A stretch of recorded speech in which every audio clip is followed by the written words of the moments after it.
Good morning students. Ninth class में आज हम स्टार्ट कर रहे हैं Newton universe law of gravitation. जैसे हमने कल केपलर के 3 लॉ पढ़े थे, आज हम पढ़ रहे हैं न्यूटन का law of gravitation, universe law of gravitation. Newton universe law of gravitation, Newton's universe law of gravitation.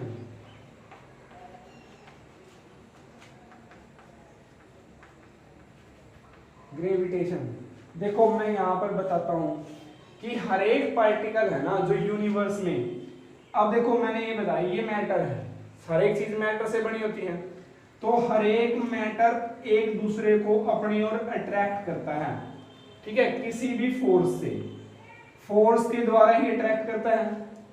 और वो जो फोर्स लगाता है वो उस मास के तो क्या होता है, डायरेक्टली प्रोपोर्शनल होता है। क्या होता है? Directly proportional. जो उस मास है, उस ऑब्जेक्ट का मास है, उसके तो डायरेक्टली प्रोपोर्शनल होता है। और जो उस ऑब्जेक्ट का यहां से यहां तक का जो डिस्टेंस है ना, उसके इनवर्सली प्रोपोर्शनल होता है, और रेडियस के इनवर्सली प्रोपोर्शनल होता है, और मास के डायरेक्टली प्रोपोर्शनल होता है। जो फोर्स होता है वो यानी कि मास के तो इनवर्सली प्रोपोर्शनल होता है, और जो फोर्स होता है वो रेडियस के इनवर्सली प्रोपोर्शनल होता है। मास के डायरेक्टली प्रोपोर्शनल होता है और रेडियस के इनवर्सली प्रोपोर्शनल होता है। क्लियर है? तो देखो क्या लिखेंगे यहां पर, अकॉर्डिंग टू दिस लॉ, इस लॉ के according every particle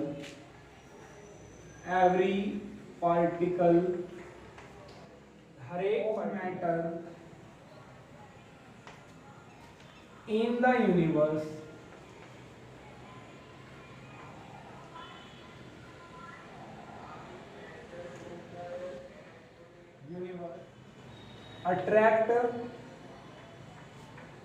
attract to other particle which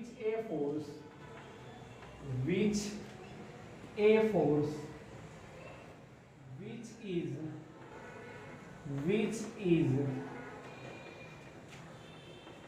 directly proportional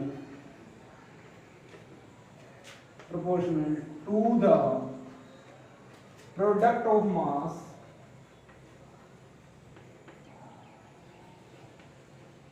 of their masses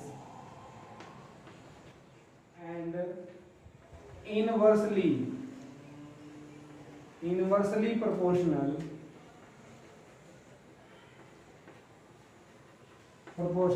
to the square of the distance।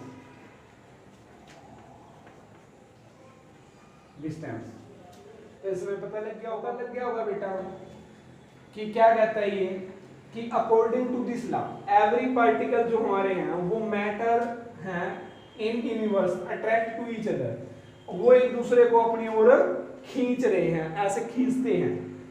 Which a force, कोई भी फोर्स हो सकता है उनके बीच में, ग्रेविटेशन या अट्रैक्शन फोर्स हो सकता है, which is directly proportional to the product of their masses and inversely proportional to the square of the distance.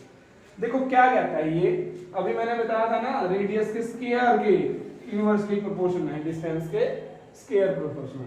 अब देखो यहां मैं मान लेता हूं, लेट कर लिया मैंने, लेट एक ऑब्जेक्ट ये है हमारे पास m, और लेट द ऑब्जेक्ट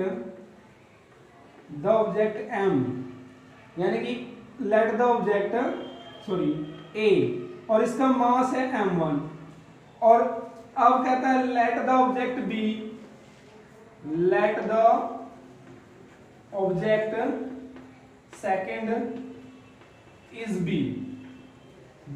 ये b ऑब्जेक्ट है, इसका मास है m2। तो अब जो फोर्स है, अब इन दोनों के बीच में, यानी कि इसका जो, यानी कि ये मास की जो प्रोडक्ट होगी m1 और m2, यानी कि देखो इसकी मास की प्रोडक्ट m1 मल्टीप्लाई m2, ये प्रोडक्ट होगी। m1 मल्टीप्लाई m2, इसकी प्रोडक्ट, इन दोनों की product. Let the object 1 first A mass m1 and let the project second object second B। Let the object first A mass m1, let the object second B m2 मास। तो इन दोनों का product force के directly proportional होगा, m2 और m1, ठीक है। अब इसके बाद देखो इन दोनों के ऑब्जेक्ट का जो डिस्टेंस है, ये ऑब्जेक्ट है और ये ऑब्जेक्ट, इस दोनों के डिस्टेंस देखो, ये क्या है r, रेडियस है, दोनों का डिस्टेंस देख लो, इसका स्क्वायर के इनवर्सली प्रोपोर्शनल होगा।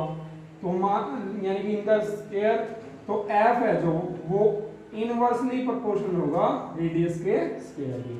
अब इसको प्रोपोर्शनैलिटी को हमने खत्म करना है, तो हम क्या करेंगे, F इक्वल टू जी, जी क्या है हमारी कांस्टेंट वैल्यू, तो इसको मैंने लिया लिख दिया m1 m2 बाई r। तो ये हमारे पास न्यूटन का first law of gravitation, Newton universe law of gravitation. यानी कि देखो यहाँ पर g कांस्टेंट वैल्यू है, g हमारी, ठीक है। अब देखो बेटा g क्या है, ये g क्या है, अब मैंने बताया था कांस्टेंट वैल्यू है, तो g में universal gravitational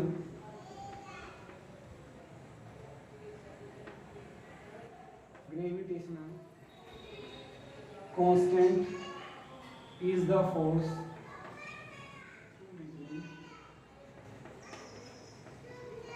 attraction, 2 point masses of 1 kilogram each kept,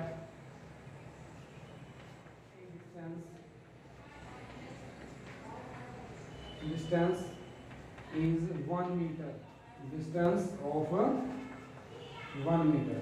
देखो क्या कहता है कि 1 किलोग्राम वेट है, 1 किलोग्राम वेट है, तो डिस्टेंस 1 मीटर है, डिस्टेंस 1 मीटर है। तो ये देखो 1 किलोग्राम वेट है, तो दूसरे ऑब्जेक्ट का भी तो क्या होगा, 1 किलोग्राम वेट होगा, 1 किलोग्राम वेट होगा, तो उसकी डिस्टेंस 1 मीटर है। तो दोनों की डिस्टेंस 1 मीटर है, और इसका 1 किलोग्राम वेट है, इसका भी 1 किलोग्राम वेट है। तो यूनिवर्स में ग्रेविटेशन में कांस्टेंट अट्रैक्शन जो होगा ना, वो 1 किलोग्राम होगा ईच, यानी कि दोनों ऑब्जेक्ट का, और दोनों ऑब्जेक्ट के बीच में डिस्टेंस भी क्या होगी, 1 मीटर होगी, उसको बोलते हैं जी। तो एक क्वेश्चन भी आता है डिफाइन जी। तो ये बेटा हमारे पास हो गया Newton universe law of gravitation. Have a nice time, next video में मिलते हैं।